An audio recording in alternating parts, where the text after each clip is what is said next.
बांग्लादेश में सत्ता की बागडोर संभालते ही मोहम्मद यूनुस ने जो नापाक खेल शुरू किया था वो किसी से छिपा नहीं। बांग्लादेश को संभालने के बजाय यूनुस कट्टरपंथियों के आगे सरेंडर कर चुके हैं और चीन की गोद में बैठकर भारत के खिलाफ साजिशें रच रहे हैं। और अब तो चीन के इशारे पर भारत के खिलाफ सफेद झूठ तक बोल रहे हैं। हिंदुओं पर कहर, चीन से यारी, यूनुस सरकार की डर्टी पॉलिटिक्स।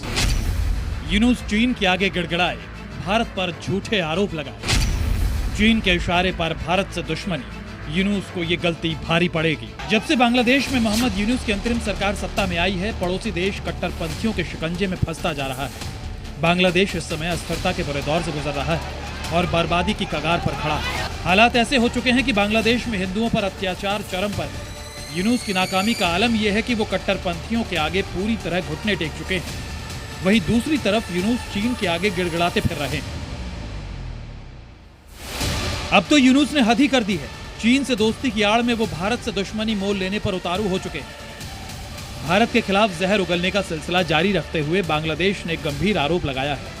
बांग्लादेश ने कहा कि शेख हसीना की अवामी लीग के 1 लाख कार्यकर्ताओं को भारत ने शरण दी है। यूनुस राज्य में एक तरफ हिंदुओं पर जुल्म हो रहा है, शेख हसीना के पार्टी के नेता निशाने पर है और अब ऐसा आरोप बांग्लादेश की गिरी हुई मानसिकता दिखा रहा है। पूर्व प्रधानमंत्री शेख हसीना के देश छोड़ने के बाद बांग्लादेश में हालात दिन ब दिन बदतर होते जा रहे हैं। बांग्लादेश में हिंदू अल्पसंख्यकों पर अत्याचार बढ़ते जा रहे हैं, मंदिरों को तोड़ा जा रहा है, हिंदू व्यापारियों को निशाना बनाया जा रहा है और महिलाओं के खिलाफ वारदातों में इजाफा हो रहा है। भारत ने इस हिंसा का कड़ा विरोध भी जताया है, लेकिन यूनुस सरकार ने इसे हर बार नजरअंदाज किया है। यूनुस की अंतरिम सरकार लगातार भारत के खिलाफ झूठे प्रोपेगेंडा फैलाने में लगी है। हाल ही में बांग्लादेश और सरकार के मुख्य सलाहकार मोहम्मद यूनुस चीन के 4 दिवसीय दौरे से लौटे। वहां उन्होंने चीन से बांग्लादेश में अपना प्रभाव बढ़ाने की गुजारिश की, जो साफ दिखाता है कि यूनुस सरकार चीन की कठपुतली बन चुकी है और भारत विरोधी गतिविधियों को हवा दे रही है। यूनुस सरकार की नीतियां बता रही हैं कि उसका झुकाव चीन की ओर किस कदर है।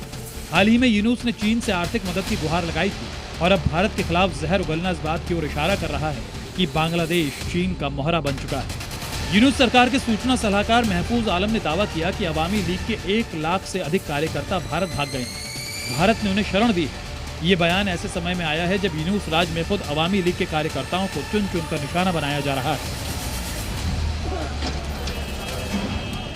भारत के खिलाफ बयानबाजी और शेख हसीना के समर्थकों को निशाना बनाने की साजिश ये दिखाती है कि यूनुस सरकार अपनी सत्ता बचाने के लिए हर तरह के हथकंडे अपना रही है।